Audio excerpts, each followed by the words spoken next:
Hi there, Facebook friends. Thank you for being with us today here on the PIH page. Our next episode of Information and Inspiration is coming right up. I have with me today Dr. Russell Jaffe, owner, founder, and creator of Perk Integrative Health, which is Perk Nutraceuticals, and ELISA Act Biotechnologies, home of the LRA by ELISA Act test, which is the gold standard in food and chemical sensitivity testing. Today, we're not talking about testing, but we're going to be talking about soil-based products. Dr. Jaffe is here to debunk some myths and give you the truth and give you the facts so that you can make the better decision, because with more information and better information, we make better decisions. So, Dr. Jaffe, can you help us understand soil-based probiotics? There are products out there that claim to have 4 billion spore cells. Is there any validity in this? And I'm using air quotes here because it's their material, but the high potency dose of Bacillus subtilis is claiming to have over 12 targeted antibiotics in the intestines and makes balancing the intestinal microflora more effective. What's the truth here, Dr. Jaffe? Which direction should we go? Well, you start from what a healthy person has in their digestive tract. Their microbiome starts at the mouth and it ends at the tush, but we're usually and particularly concerned about what is delivered to the intestines. And lack of stomach acid, either because of medication or lifestyle, very often sets a cascade of digestive disorders in process. You end up with maldigestion, dysbiosis, enteropathy, atrophy of the digestive capacity, usually a long transit time, which allows toxins to be reabsorbed, because there's not enough of the good stuff, the prebiotics, probiotics, and symbiotics. We know that unprocessed prebiotic fiber binds bad stuff and improves digestive transit. We know that every day we have to take in acidophilus organisms in multiple different subspecies because acidophilus is essential. It's absolutely required to nurture the other healthy bugs and help them multiply in the gut. However, acidophilus doesn't multiply in the gut. So every healthy culture has a fermented food that it recommends and that healthier people, quote, live by. At Perk, we have the most active Digestiguard forte, 10 different organisms, acidophilus plus bifidus. Now that does multiply in the gut, and the good bugs can crowd out the bad bugs. So while people are rightly concerned about pathogens, the pathogens only become harmful when they're the dominant organism. And they only are the dominant organism when the good organisms have been wiped out and not replenished. So from the stress of high-tech living to the toxins in our food and water and air to the deficits that contribute to all of these digestive ills, make the 21st century a very challenging time. And what I'm very sure is that what we have in Perk Digestiguard, the most active forms harvested at their peak, they double. At some point, they get thicker and thicker, and there's more and more of them, but there's less and less alive ones. So very often you'll see a bazillion colonies. A big number, bazillion. But how much yogurt does that probiotic make at room temperature overnight? Because 2 capsules of Perk Digestiguard in a liter or quart of sheep, goat, cow, any milk will in the morning give you a kefir-like yogurt with many, many live organisms to help your digestion.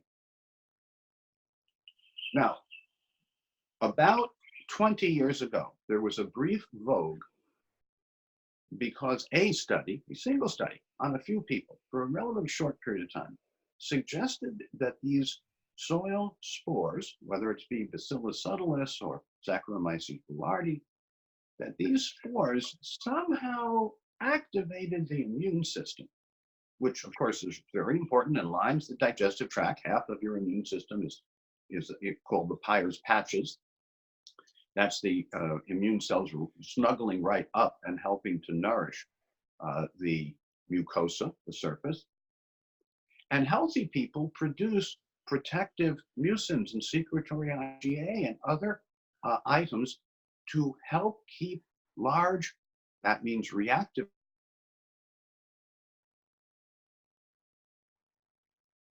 but that's an elective protective response. And by that I mean, when the cell is low in energy, when its ascorbate or magnesium or B complex or CoQ10 is low, the cell survives, it shifts into survival mode, but all the elective protective things that take a lot of energy are shut down. They're just down-regulated is the technical term. When I've looked at the literature over the last 15 to 20 years about these spore organisms, I find a very strong placebo effect. The people who believe in them believe strongly in them. And I do not find much evidence beyond that, net evidence. I do think that people should take in raw fermented foods of their choice. It could be kimchi, if you like the spicier side. It could be kefir or yogurt. It could be sauerkraut.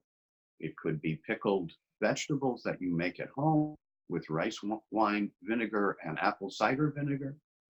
And a little Celtic sea salt, not too much, but you get 75 different microminerals in the true Celtic sea salt.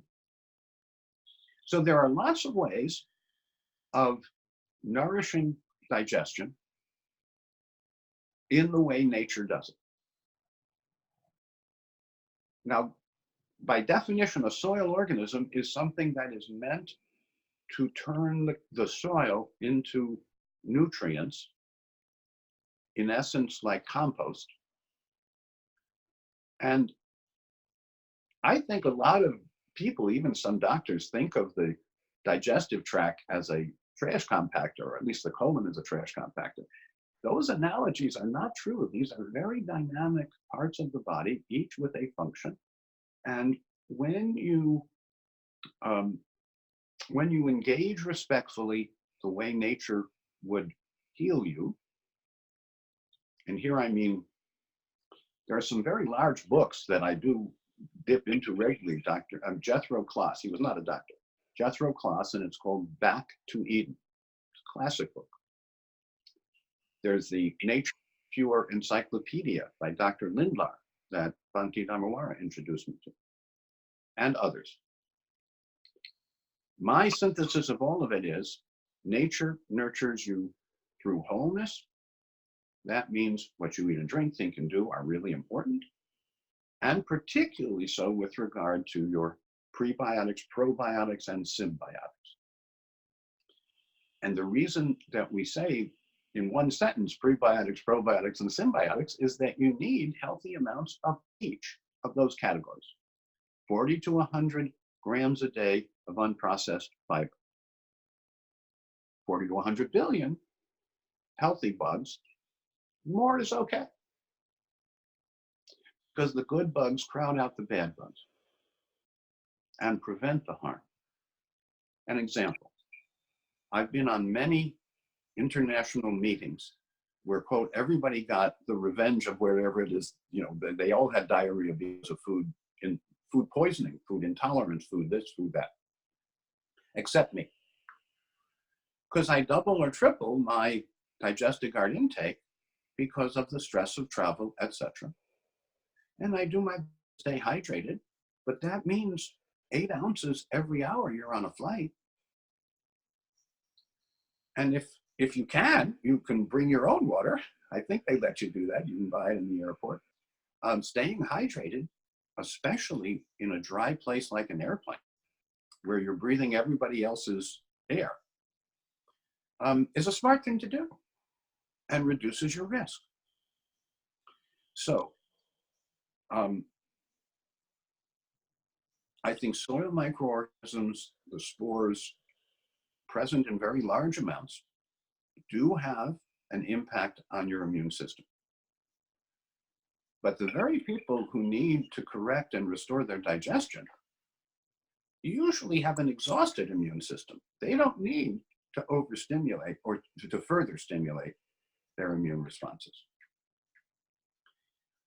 So it's an area where there's different points of view. There are people who are very enthusiastic about these soil organisms, especially Bacillus subtilis.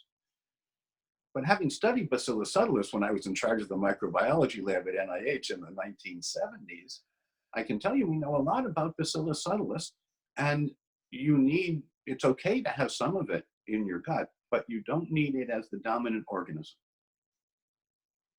And to say that a slightly different way, more is not better.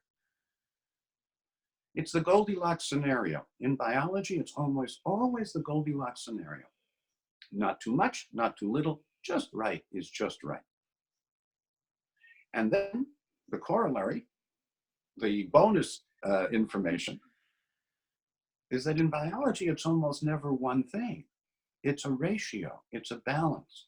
It's a balance of sodium and potassium, of calcium and magnesium, of copper and zinc, of omega-3 and omega-6, etc. And there are many, many, many examples today where the functional and integrative approach, the advanced evidence-based approach, looks at more than one thing to understand the relationship.